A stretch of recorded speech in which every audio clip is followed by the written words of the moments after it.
Good morning. You're listening to Central Wisconsin's 24-hour information station, AM 1320 WFHR. It's time now for the Morning Magazine, brought to you by Comfort Air Heating, Cooling, Plumbing. Now, with the Morning Magazine, here's Carl Hilke. Thank you, Jerry, and good morning, everyone, and welcome to today's show on AM 1320 and streaming live at WFHR.com. We also welcome our friends from RCCA Media, who are digitally recording this for playback on their website at rccamedia.org or on your local cable affiliate. And Jesse's here in the studio, and I see Jesse got the memo, and we're both wearing black pants today. So, and the reason why Jesse and RCCA Media are here, it's time for our monthly visit with Wisconsin Rapids Mayor Zach Vruwink, and as is the custom, we will be opening up the phone lines today to let you talk to the mayor.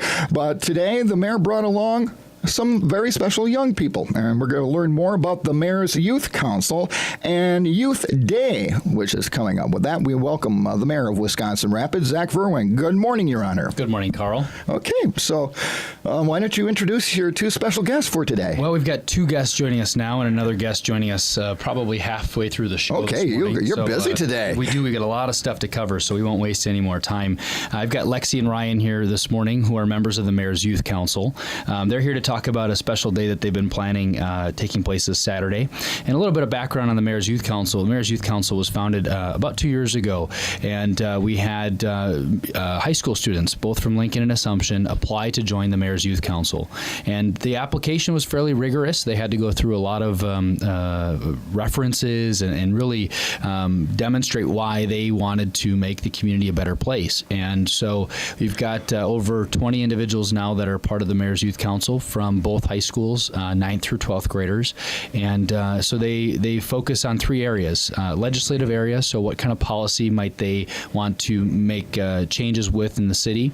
The second is recreational, and what recreational opportunities and community opportunities can they work to do. And then the third really being around making the youth a more friendly place, or making Wisconsin Rapids a more friendly place for youth. And so they've been a great advisory body for me to listen to. And so we've got new members joining us now just this summer. And so they're here to talk about Kids to Park Day 2016. So, girls, you want to talk about that? Okay, well, first off, welcome.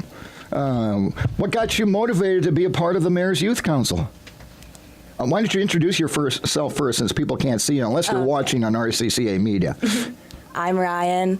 I'm a senior at Lincoln, and I wanted to be on Mayor's Youth Council because I think it's really important that people my age start becoming aware of what's happening in our community. Even though we might move to a different community, that aspect of community is always going to be really important as we grow up, and learning about how policy is made or how youth see our community is really important as we grow up. Okay. I'm Lexi. I'm a senior at Lincoln also. I thought it was important to get involved in the community, and there isn't a lot of stuff for kids to do, so I wanted to change that. Okay. That's something, what Lexi just said.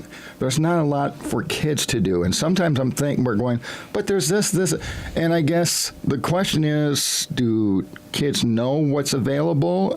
Or do we need to provide ways for kids to get to activities, or what, there seems to be a disconnect because there's people trying to do things, and then apparently the word's not getting out, or the kids can't get to the event or the activity. And that was a discovery the youth members made about a year ago when they did a parks tour. And I don't know, were either of you on the parks tour? So the parks tour was intended to really, it ran the gamut of all of our city parks and the tremendous amount of acreage we've got and the features that are in each park. Considering that some of the Mayor's Youth Council members may have moved to the community, didn't grow up here, etc. Sure. And so the opportunity was then presented to themselves to go on this tour. And as part of the tour, one of the to-dos or projects that the Mayor's Youth Council identified, up to maybe nearly a dozen ideas or topics that were floated, was to generate awareness about the parks that we do have, what features and amenities are in those parks. And so that was kind of a reflection point, I think, for us and for parks staff, was to say, what are we doing to get people in our parks, and how can we better send the message about what features are in the parks for young families and young adults. Okay, let's talk about the special day that's going to be happening. Okay. There's going to be a Kids to Park Day on June 18th at Robinson Park from 1:30 to 3:30, and there's going to be events for kids, including crafts and activities. Okay, who's all involved with this? The Mayor's Youth Council and the National Park Trust. Mm-hmm. Okay, so what's the idea behind this? What are you hoping to accomplish with this event? Well, we kind of wanted to pair up with the Cranberry Blossom Festival, so Okay. this already is a big community event. So with this, we want people to get out and realize that Robinson Park is a great area for families to use as a park, and it's something our community has to offer that otherwise people overlook. And it's also the same day as the Friends of Rapids Music Fest. It is. So it's going to be a nice tie-in with the music that's happening on the performance stage. The group activity here is going to be around the shelter that's at Robinson Park, so there's a nice symbiotic relationship between the two. And I believe it's the first event of the Friends of Rapids Music Festival. Yeah, this is their first. Like Kids to Park Day, this is the Mayor's Youth Council's first event in that park on this day. So it'll be a nice trial, I think, to see how the community responds and see how many people turn out. That was that one of the attractiveness of that date, was the fact that it is happening at a big event is also happening? Yes, I believe so. Okay. So how many kids are going to be involved with volunteering and helping out? Well, we have the hopes that our whole council could be there and help out volunteering with making crafts with the kids or playing in the kickball tournament that we want to have. But prior commitments like work and stuff always comes up, but we really hope our whole council is able to volunteer. How many people are in the council, Mayor? I think we got over 20 now that are assembled. Some have gone off to college already, and so we're working through that, but some are still with us. Some that are going to college yet in the fall are still sticking around as well to assist with the event. What do youth want to see in their community when you say, with events like this, what message are you trying to send to the rest of us? What do we need to provide you? What do we need to understand about you?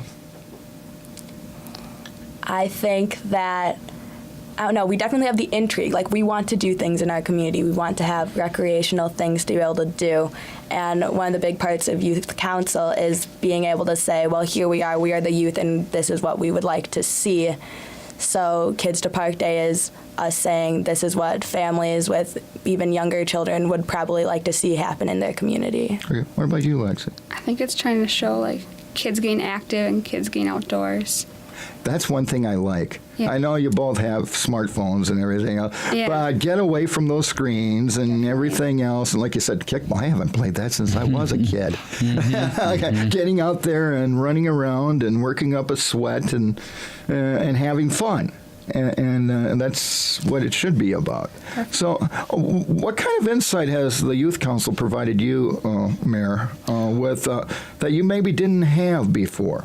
One reflection early on, and this was the first meeting, I think, when we were assembled, and Lexi, I think you were maybe at that meeting, and that was around just the inspiration of these young people and the fact that they do see that there's a positive future for the city. Now, it's not without having to make some changes and do things, of course, but it was really the fact that, people want Wisconsin Rapids to survive and thrive, ultimately, but they also want to consider Wisconsin Rapids as a place to come back to at some point. If the job opportunities exist and the family supporting activities, as we've just kind of touched on, exist, Wisconsin Rapids can be a place where people can move to and raise a family. And I think that was the first thing that I didn't expect that the Mayor's Youth Council would sort of rise up in my mind. And I think from the advisory council, we've got teachers and city council members and some city staff that are on the advisory committee.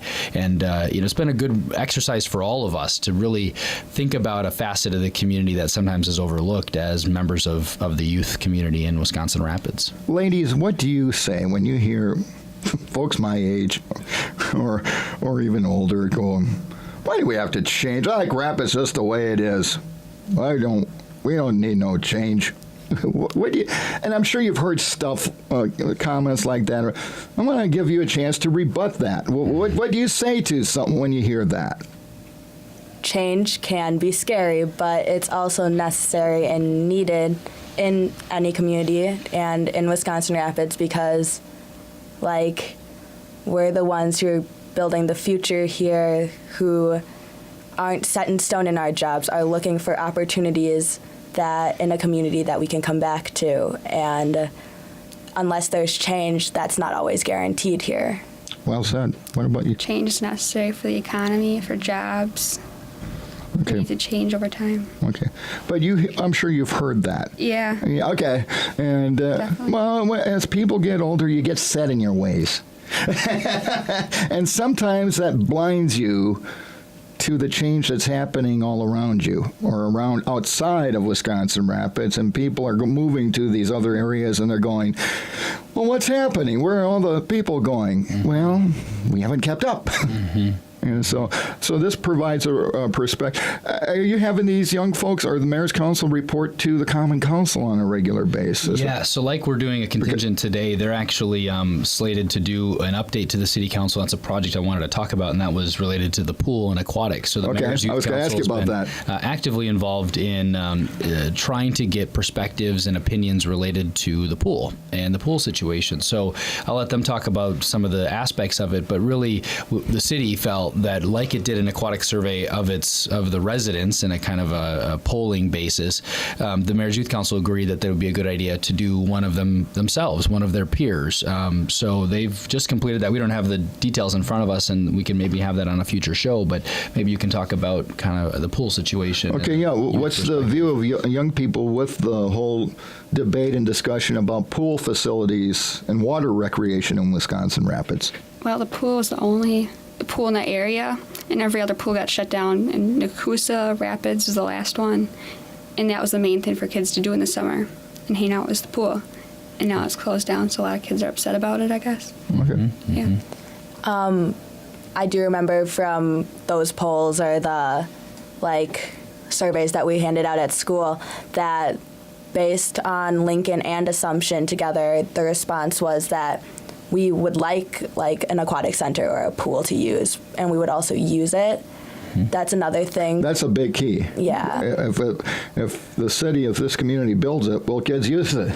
Yeah, based upon those surveys, they did have overwhelming responses with would likely use this pool, very much. Because, like Lexi said, there's no pools left. It's hot in the summer. We're apparently running out of options of things to do. Now, one of did the youth, did you ask your peers, did you want just an outdoor summer facility or a year-round facility? That was one of those questions on the surveys. I can't exactly, we don't know the exact data. Right. We don't have it in front of us, but we're talking about doing an outdoor facility. A lot of the results we had on there were besides just doing a basic pool, would we want a wave machine? Would we want water slides? Things like that, making it more than just a pool. Those were some of the questions we asked our peers. Okay. And then the other question, and this is something for me as a taxpayer, if you want that, would you be willing to help raise funds for that, community fundraisers and the like? Could we use the energy and the enthusiasm of the young people, like we have with the cotton candy sales for fireworks, to raise funds for this facility? Do you think your peers would be willing to do that? I think yeah. I think if we market it to them in the right way and explain to them how people our age, we're going to be seniors this year. Well, I'm going to go to college soon. But if we appeal to them but this is a lasting thing. People who move back here, families who will continue to live here, even if we move away, will benefit from this. That would be a way that I think we could get people our age to do that. And you could be your way of saying a legacy for you. You could say, hey, our class helped do this. our mayor's youth council helped do this. Just like the leadership class of the chamber has their community projects, and they do that as a kind of a legacy of that leadership class to say, hey, this is what we did for the community as the members of the leadership class. I mean, there's a lot of different components that could work with this, could it not? Absolutely, and I think the one thing to remember is the pool is a much larger capital campaign than the skate park was, or the fireworks, or some of the other things. But I think there's by a feature basis, there's opportunity to say, well, if the youth really care about this particular aspect of the facility, whether it's an additional slide or whether it's this wave concept, there's donor opportunities, especially as you said, around youth engagement, to get them engaged in raising funds. Yeah, because you're going to hear this argument. Well, I don't have kids anymore, and my taxes are too high already. I can't afford this. Okay, so they're not interested in it at all. Right. But then you have the mom and dad with young people, the age of these two young persons or younger, who are going, we need more youth opportunities. Right. So, I mean, there's a different dynamic depending on which aspect of the community you fall in. And that's where, if it's not managed right, that's where you end up with some really ugly fights in communities. Yep. And the neat thing about a pool or a municipal pool is it is such an equalizer, right? So depending on, irrespective of your socioeconomic status or your stature in the community, the pool is the one place that everyone can attend. Everyone can participate on an equal basis. So that's I think the interest of, people say, well, is the city going to do this? Well, of course we're going to build a pool. I mean, it's been 15 years we've been talking about building something. Well, now we don't have anything, so we have to build something. Sure. And I think the city still has that interest in mind, saying, we want to make sure the facility is accessible by all residents, that they feel like they're welcome to attend or to show up to the facility, not something that's, out of my pay grade or out of my comfort level. It's something that everyone can attend. You just brought up something I'd be interested to hear from Ryan and Lexi. Did your polling look at locations? Did you ask? Yes. Okay. I know you don't have the data in front of you, but did you get any inclination of where kids think what would be the best location for this new facility? Yes, the popular response was over by Witter Field. So that's a rather centralized location in our city. Okay. Yeah. Well, you got the Raptor Stadium there. You got it. I mean, everybody knows where Witter Field is, so it's easy to get. And then, did you ask kids would that pose transportation problems? Did you look at the transportation, getting kids to the? No, we did not. Okay. Well, that could be, but that's something too. You and I have talked about, Your Honor.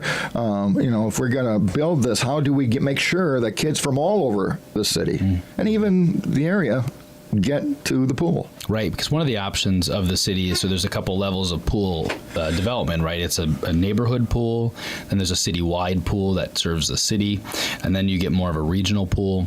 And so the question is, if we're going to do this, and there's been a lot of talk about a regional facility over the years, that do we do something a little bit larger in scope that draws folks to the city, right? Or draws folks to drive or commute to a facility like this? Because regionally, right, while we talk about the pools in our immediate region, if we think about Marshfield and Plover and the surrounding communities of them, there really isn't much of options either. So could this be a play by the city to really make an attractive feature that's going to serve a much broader reach and ultimately maybe have some benefits of attracting new residents to live in the city? Or I'm just thinking too, from a business standpoint, you get, with families coming into Wisconsin Rapids to enjoy this facility, well, maybe local pizza places or ice cream shops or restaurants or other shops.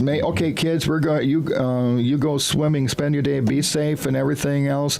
And mom and dad are going to do some shopping. I mean, there could be a larger economic impact to something like that. No question. Also, my opinion along with that is we host a lot of sporting events, soccer tournaments. Yeah. State cross country, things like that, big things like that. If we could get enough intrigue on people to want to stay in Wisconsin Rapids, like as a hotel spot, as something with like a big pool, we could generate more business. Well, yeah, that's very true. Important. Yeah, Hey, bodies, people. Hey, Cranberry Blossom Fest. We got about. There's a whole lot of people. That music festival. Paul Seberg coming here. There's a whole bunch of people booked rooms around here. Just to see his concert, and that's the last one of the night, because he's going to be performing at Summerfest, and he's a popular band, okay? So he's got a following, and they're coming to Wisconsin Rapids because of that. Well, hey, if someone's staying overnight and coming to the festival, they're going to be spending a lot of money. The economy of this area is going to be making a lot of money this weekend because people are going to be spending dollars enjoying our festival. Right. Well, and I see Cranberry Blossom Fest have really matured to a point where it's starting to make a much more regional play, like you're talking about attracting not just locals to the community, but really saying, how does this event serve a much broader region? We think about Riverfront Rendezvous, and as an attendee myself of Riverfront Rendezvous in Stevens Point, it's got a maturity level that it really has a lot of draw and a lot of activities. And I think even just Kids to Park Day, right? It's another reason, another excuse for young families with kids to come out and to spend an afternoon in the park for 2 hours or whatever time they may offer. And it looks like the weather's going to be great on Saturday. Yeah. By the way, kids, I was going to tell you. The weather. I got sunny skies, 83. Perfect. Yeah. Now, if only we had a pool to cool off in. Right?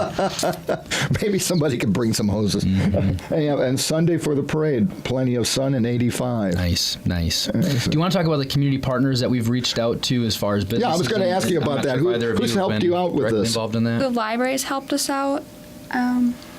Last I heard, we were asking some local sponsors for things like bananas or healthy options that we could have as like little refreshments for the kids who come. Okay, so if someone wants to help out, who would they contact? You can contact my office. Jen is assisting to coordinate a lot of the communication with the Mayor's Youth Council, and that would be a good place to start. We've also got advisory committee members. Our city clerk is on the advisory committee. The police chief is also on the advisory committee. So anybody that might see those folks could also connect and support. But they're meeting tomorrow morning. We're meeting, I think, at Robinson Park again tomorrow morning, or at City Hall, one of the two, to put some finishing touches on the afternoon. But we're looking forward to a great event. Well, congratulations on this, and good luck with it. It sounds like it's going to be a fun day, and you're going to have perfect weather for it. And who's the better, between the two of you, who's the better kickball player? Ryan. Well, I was going to vote not myself, but I guess I will take that. Okay. So it's open to all ages, but as the Mayor's Youth Council has discussed, it's probably younger children, but certainly kickball is one of those things for any age. Of course, I'm going to be out there playing kickball myself. There are adult kickball leagues in cities now. I don't doubt that. Yeah. I mean, it's amazing. Well, so I asked this of the chamber leadership class, and I'll use this as kind of my last question for you two ladies. I always ask the members of the chamber leadership class if a coworker of theirs came up to them and said, "Hey, listen, the boss wants me to be the next one representing our company in this leadership class. Should I?" If you were talking to a peer and they said, "Listen, some folks think I should try out for the mayor's leadership, youth leadership council," what would you tell them? Well, if someone recommended them to it, I feel as though they probably have the qualities and are qualified to be on it. But I don't think anyone should be afraid to go out there and try. And obviously, if you have the go-getter attitude to want to be able to do it, I think you have the qualities and you should probably be on this council. What about you, Lexi? If they want to, go try. Okay. Just, yeah. You both sound like you've enjoyed it so far. Yeah, it's a lot of fun. You meet a lot of nice people. Okay. Well, I thank you for caring about your hometown and being willing to step up to the plate and get involved. It's very commendable, and I congratulate you for doing that and wish you all the best in your future endeavors. Thank you, Mayor, for introducing them to our listeners. My pleasure. Maybe we can have them back again. Yeah, that would be great, and get an update. Okay? Yes. First radio show, right? Your first time on the radio. You've been on the radio. I've been on the radio. Yeah. Nothing to it, right? Karma makes it easy. Okay. Okay. Well, both of you have fun. Thank you. on Saturday at beautiful Robinson Park. I'll be out there for the music festival. I'll stop by and say hi. We'll get Carl in on a minnow race or something. There we go. Okay. Well, thank you very much. And with that, we have to take our first break. And you're listening to The Morning Magazine on AM 1320, streaming live at WFHR.com. And we also welcome Jesse from RCCA Media, who is here digitally getting my better side in high definition for viewing on their website, rccamedia.org, or on your local cable affiliate. You're listening to The Morning Magazine. Good morning and welcome back to The Morning Magazine, presented by Comfort Air Heating, Cooling, Plumbing. It's time for part 2. Once again, here's Carl Hilke.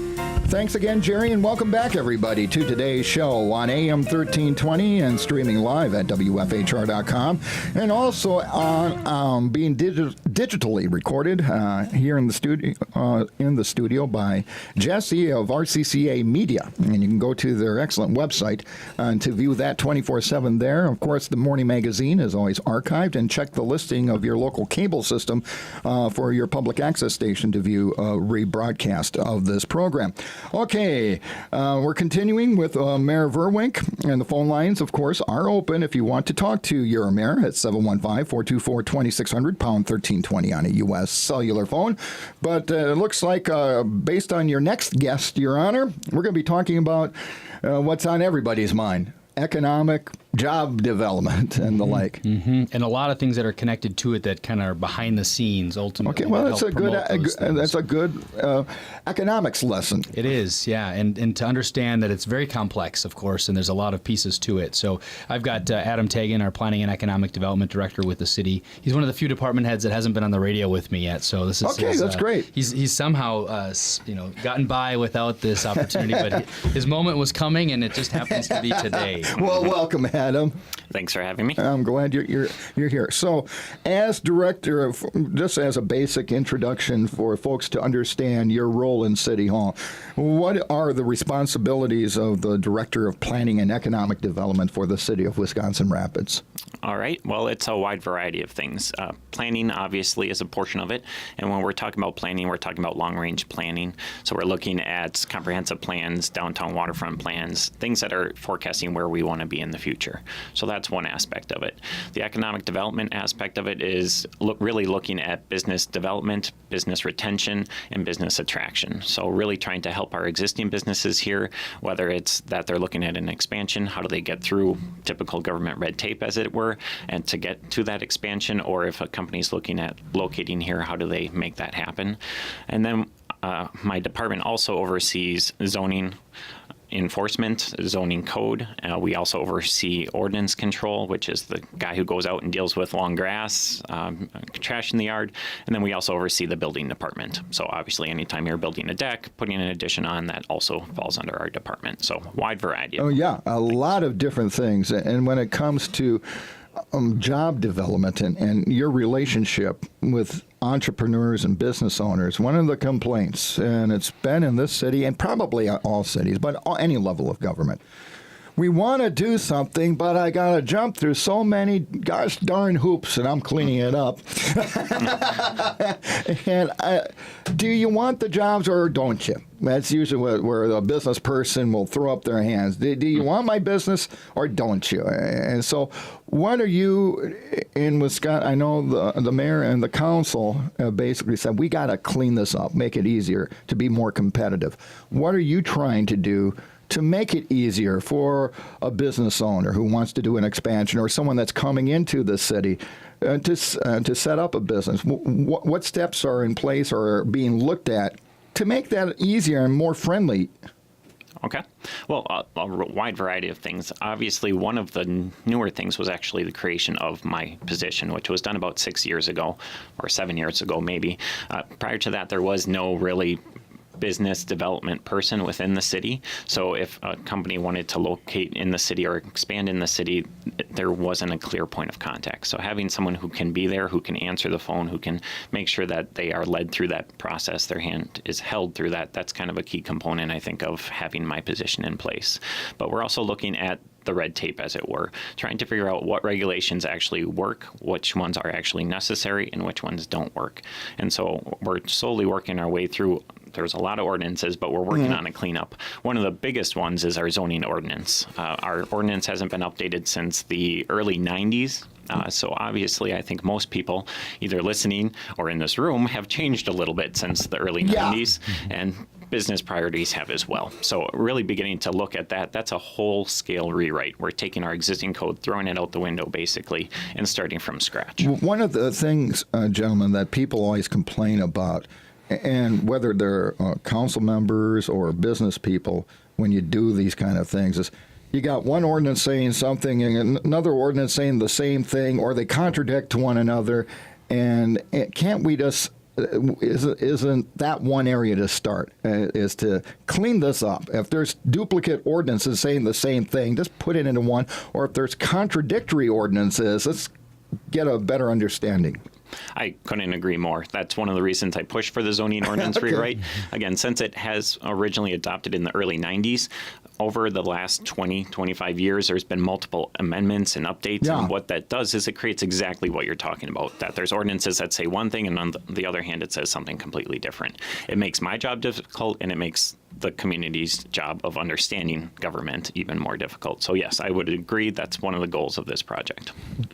Mary, some of your priorities for Adam? Well, when we came out with the zoning rewrite project, it was everything you've just said in terms of understanding the limitations and the shortfalls and even the hindrances that our current zoning code creates. And I think it's a 18-month project that's really consumed Adam's time and the department's time, as well as the Planning Commission's time, to really get it right and to make sure that we just don't update it to update it, that we really accomplish certain things within the zoning rewrite. And so for me, one obviously was, okay, how do we make the zoning code friendlier? Because if we want to promote good development, and good development means not just any old development in the community, I think good development is such that has good standards like building materials and the facade and what it looks like and landscaping requirements, all of those things that really show quality and character of a community.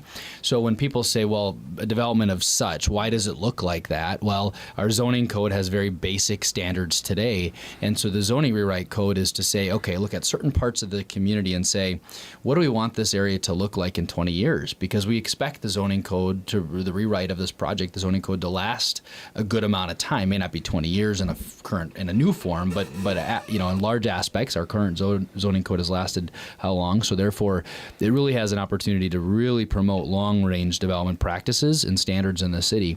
And to another degree, how friendly is it? So if a developer that maybe is local and doesn't do a lot of projects around the state and doesn't work with a lot of communities, how easy is it to navigate it? So do you have to pick up the phone, or do you have to show up to City Hall? So in our zoning rewrite project, one of the pieces that we're including that's sort of progressive or newer, especially to us coming from our current code, and that's form-based code. And how do you create pictorial representations via pictures of what zoning or what projects should look like? So people can see, okay, this when it says this is what it looks like. Yes. And maybe Adam can go into more detail, but that's to me, I think will be a win for us once we adopt the code ultimately. I think that's very good, because if you look at technology, I mean, look at the growth of the emojis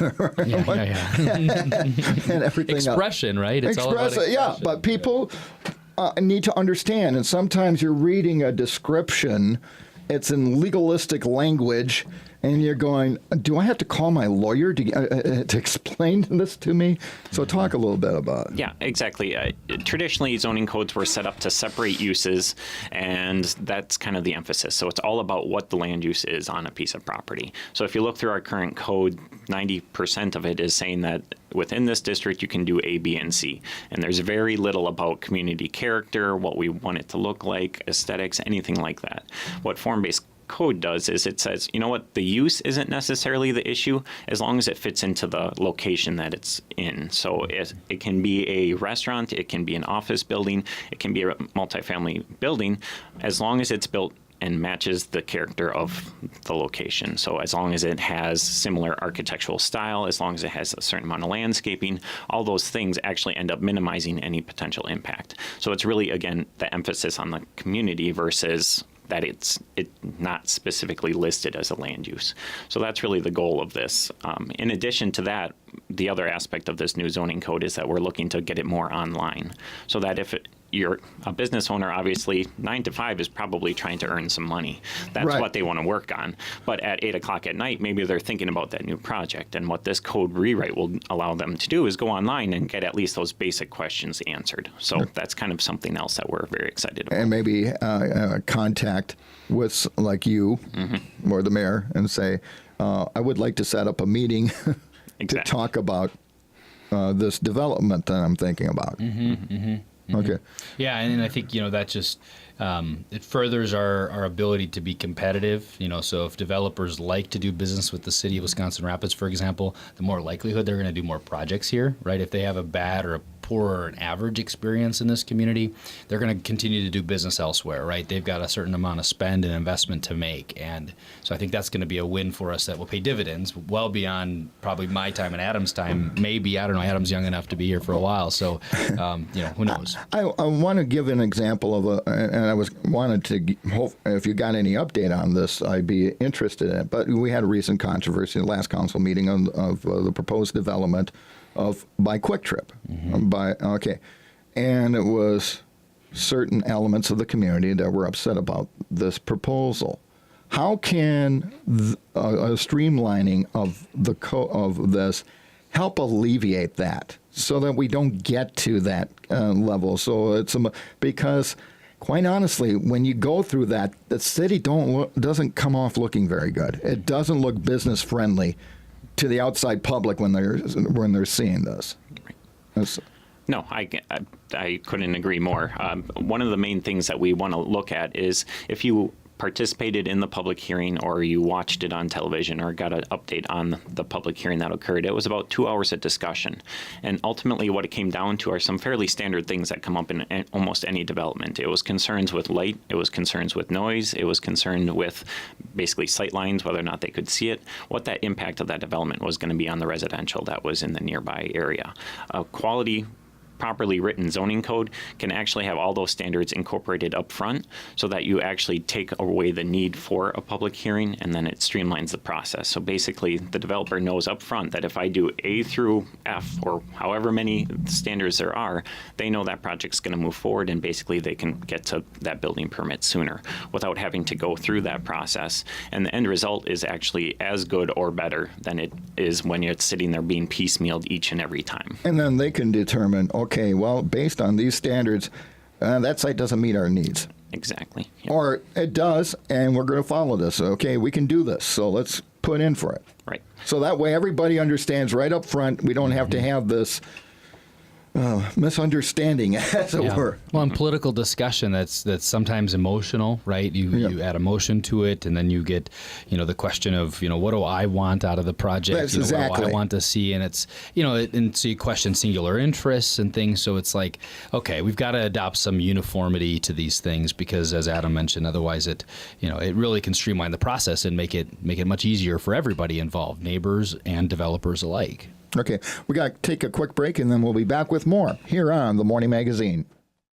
Welcome back to The Morning Magazine, and in part two, as in part one, we're continuing our visit with Wisconsin Rapids Mayor Zach Vruwink, and joining him in the second half hour has been Adam Tagan, the Director of Planning and Economic Development, and the phone lines are open if you want to talk to these two gentlemen at 715-424-2600 or pound 1320 on a U.S. cellular phone. Adam, put on a set of headphones, and I'm going to go in, open up and go to our first caller. Good morning, you're on the air. Questions or comments for either of these two gentlemen? More or less a comment. Go ahead. And comment will be, I fully support what the mayor and what Adam are doing as far as going for players, etc. Concerning the project we just talked about, the quick trip on the expressway. You're kind of breaking up on me, sir. I'll stop then. I'm driving down the road. Oh. So I'll stop. Okay.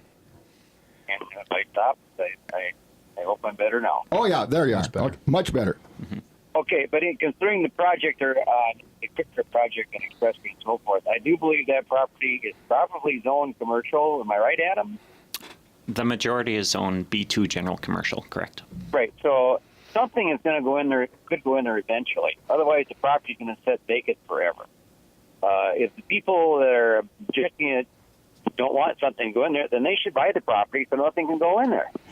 You know, it's something that, those people are stopping progress. Yeah, is it going to inconvenience some of them? Maybe, but they're stopping progress.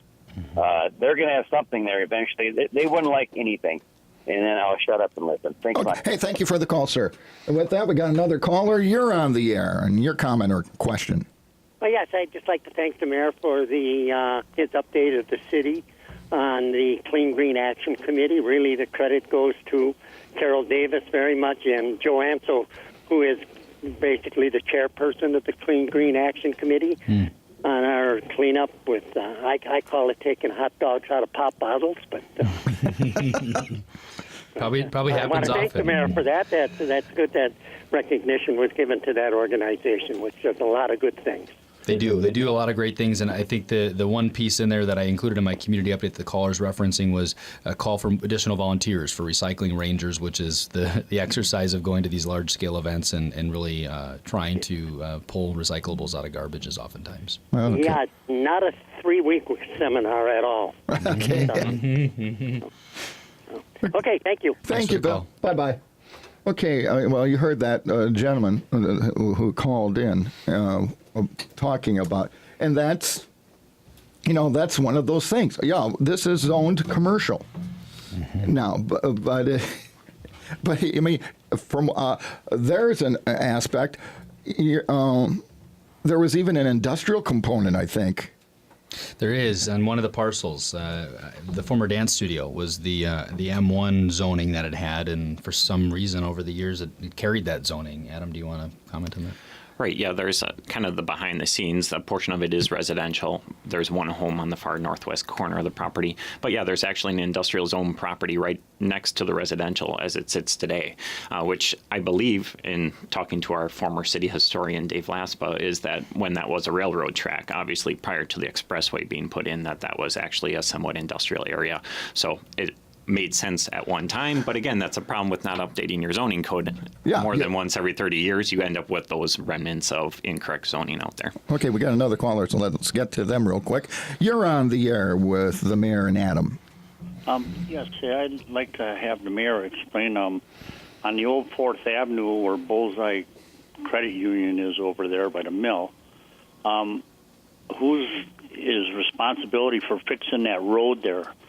That one spot's been bad since January or February this year, and people got to slow down less than 5 miles an hour to go through it because all the big ruts. Yeah. And now there's another one by the credit union. Is that the mills or...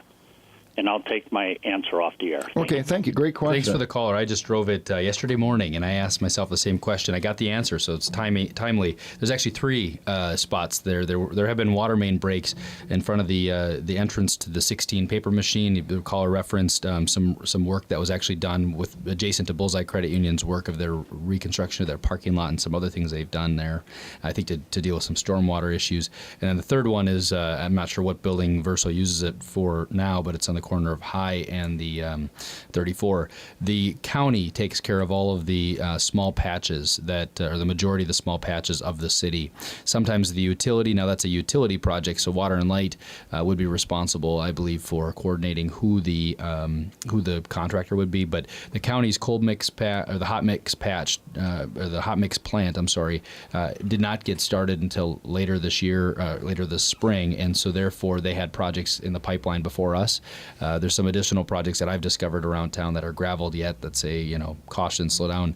But they are in the pipeline to get fixed. It's a matter of what priority they get. But that one is well trafficked and obviously not a Why is it so the county's responsible because they have the hot? We contract with them because they've got a plant. Okay. Yeah. That's their only. They're just a contractor for the utility for the city in that situation. So I guess we just gotta be patient, be careful in the meantime. But it was a rough winter, I know, on a lot of streets and a lot of underground utilities. That was a rough area over there for breaks, and I think so they've obviously been fixed, and so it's a matter now of getting them patched. But they shouldn't be open too much longer, I don't suspect, this summer. Okay. Going back to this whole thing, and I'm glad the gentleman called earlier. I guess if we can get this How far away are we from how much longer will it take to get this rewrite? And are you going to be going to the public? Will the public have an input into this rewrite as well? Yes, we started the project about 4 months ago. Approximately, it's expected to be a 16 to 18-month process overall because it is a complete rewrite. So we're starting from basically nothing and building out a code that can be 100, 150 pages. The Plan Commission is the group that really takes control of overseeing the process. So they're beginning to meet monthly on this at a special meeting. They're public meetings. Anyone is able to attend and provide input or even just sit on the sidelines and listen so that they're aware of what's going on. So we're in that main meat and potatoes process of really going chapter by chapter, trying to figure out what is appropriate. Initially, to kick it off, there was some public outreach and there was a visioning session. For example, there was a visual preference survey, which really gets into that community character question.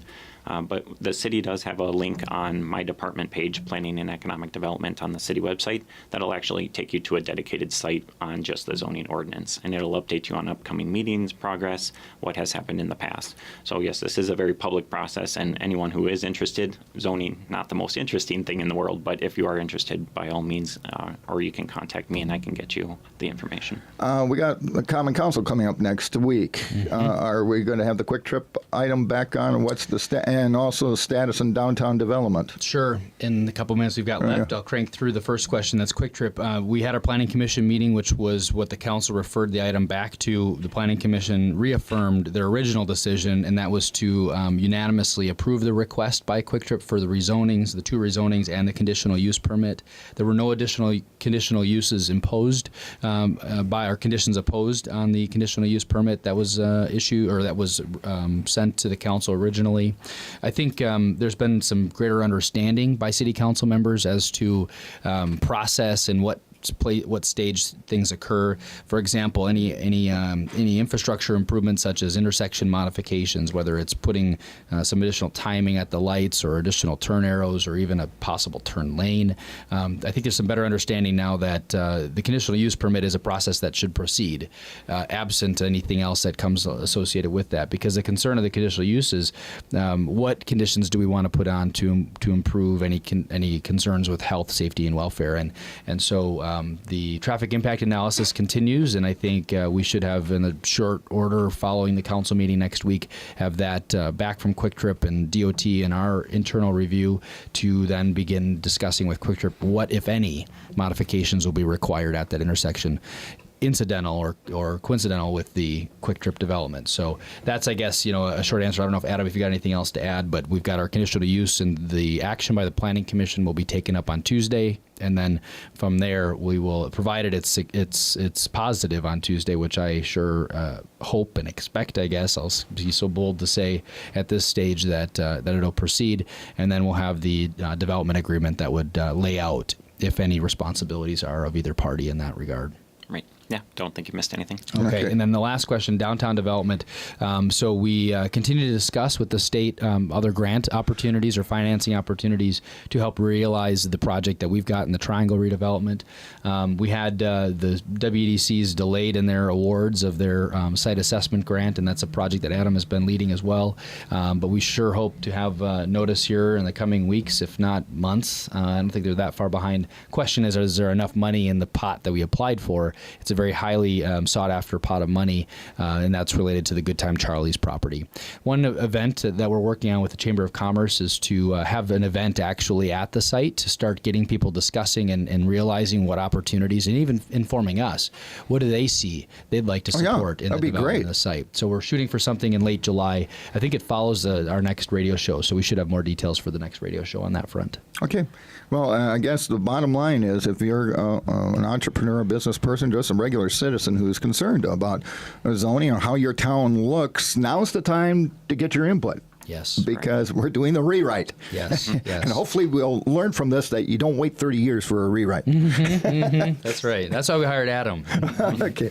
Well, Mayor, a very interesting program. Thank you for your special guest. Adam, thank you for being here. Thanks All for right. having Well, me. we look forward to seeing folks around for Blossom Fest. This Yes, weekend. enjoy Cranberry Blossom Fest, gentlemen. Carl. Thank And you too, Adam. Maybe you'll come up with new ideas. Well, thank you, gentlemen. And that's going to wrap up today's edition